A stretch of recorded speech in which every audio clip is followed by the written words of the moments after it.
In my SnowRunner TUZ 166 video, I list 166 reasons why it's great. Just kidding, it's 150. You know what's cuter than a teary-eyed cat, than a goat scamping about like a scamp, or a puppy that's just discovered snow? Nothing, obviously. But the TUZ 166 Scout gets pretty close. Despite looking like something you would use to go on a picnic with the family, this tiny and adorable military scout truck was actually used to ferry around important military personnel. Certainly not in comfort, though.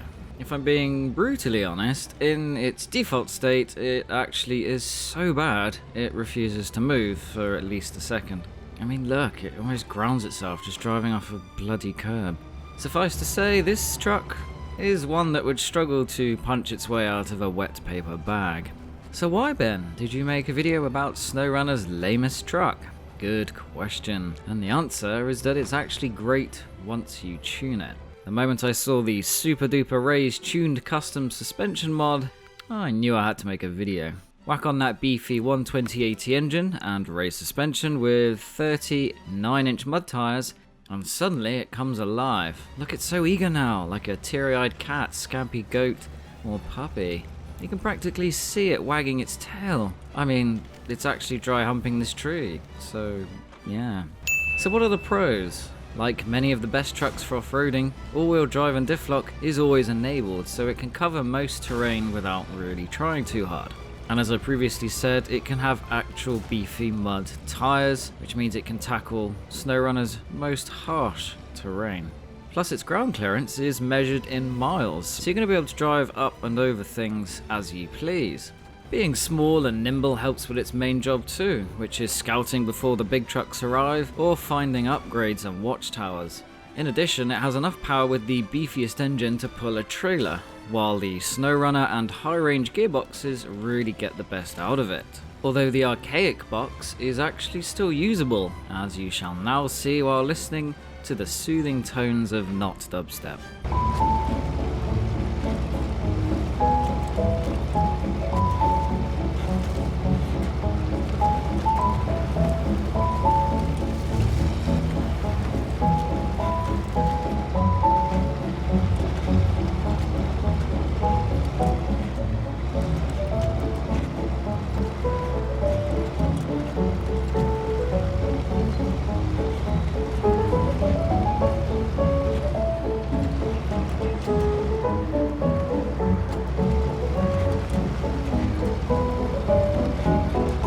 Did I mention it's also a boat? I mean, I tried to drown it, I tried. But it just keeps on going, and going, and going. Boaty McBoatface all over again.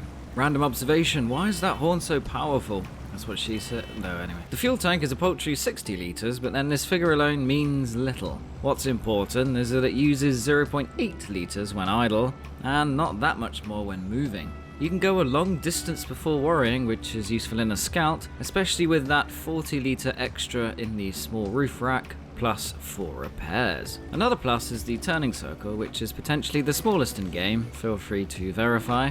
I have more videos to make. It's also surprisingly stable given its proportions, although that would make sense because it seems to float above the terrain for some reason. It's like a magic carpet. Oh look, what's that? A dam with a large body of deep water. Who knows what's going to happen next? Okay, so that didn't go to plan, but I did discover you can fly across the dam. E.T., eat your heart out.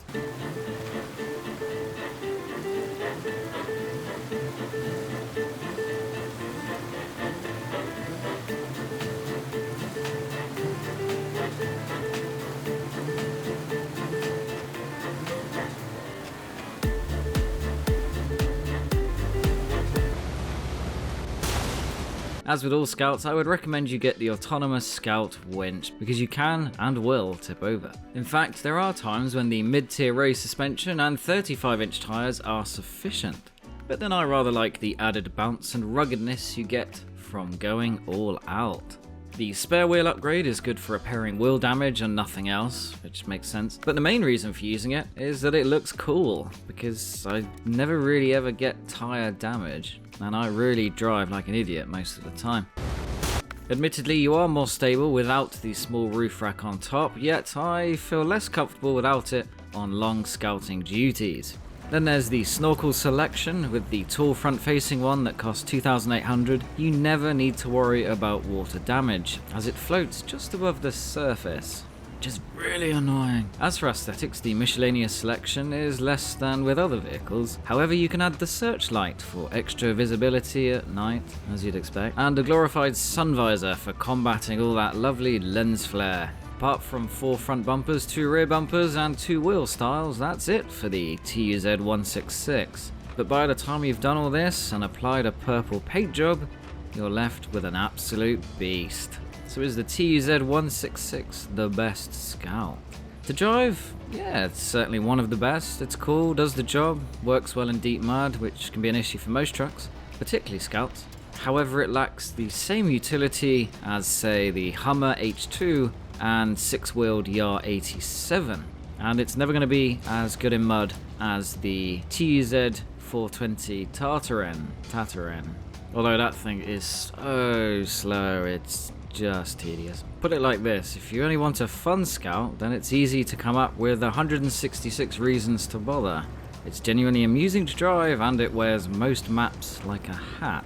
The question though is, will it emerge victorious in my best Scout truck showdown? Well, that, ladies and gentlemen, is for another day. Now if you'll excuse me, I have a date with a lake, because I will get it to sink. Stupid piece of...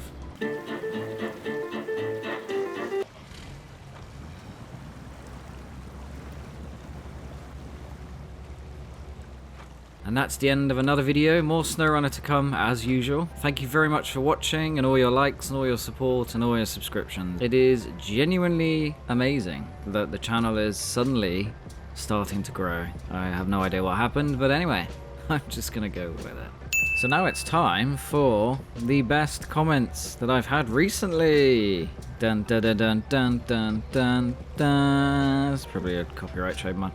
Anyway, so... somebody said, what's the point in the N gear? Nikat Bilkan. Sorry I said that so badly. Wow, you played 130 hours. That is impressive. You're ahead of me. I don't think there really is much point, apart from the fact that it's there, so you can say it's there, but it doesn't seem to really do anything in the game. In fact, there was a rumor going around that it would help with winch speed or power if you rev the engine at the same time, which... yeah, I tried that. Didn't do anything. Somebody else who watched my Lodestar Loading McLoad face video said, yes, it absolutely needs a flatbed of 1 cargo space, or at least a low saddle. It really does. I mean, if you don't put anything on the back, it's just empty. It's a barren wasteland of metal and wiring. It just seems a waste. On my advanced tips and tricks and the secrets video, someone said, I thought Toretto showed up in Tokyo Drift. He does, actually, but it's unpaid. Fun trivia there for you guys. And he wasn't meant to, but I think his absence really hurt the franchise from what I read, so he came back, obviously. A bit random this one, not really sure if I need to take out a restraining order, or what, but Mr. Tickle said, thank you for the tips, Daddy. Yeah, not really sure what to say back to that, so yeah. Got a few comments in Russian and Spanish, and it's fun translating them, but wow, Google Translate is a mixed bag, shall we say. So if I say something back that just really doesn't match, it's not my fault. Well, it is, because I don't know the language, but let's blame Google instead. Also, I guess I owe the Transformers community a big apology, because I said the film came out in 1987. That is technically true, it came out in that year on VHS, but yes, it was out in the cinema, I believe, in 1986. I'm not sure if that was America or Europe or exactly what, but yes, I should have been a little more specific. However, a few people seem to be talking about when this show first aired, but I was talking about the film, so I know there was a TV show before because I watched it. It's okay guys, don't worry. We all love the original Transformers, and we can unite in the fact that the Michael Bay version is interesting. And that's it. Thank you very much for watching. Thank you for all your support. As usual, I will see you in the next SnowRunner video. Take care. Bye.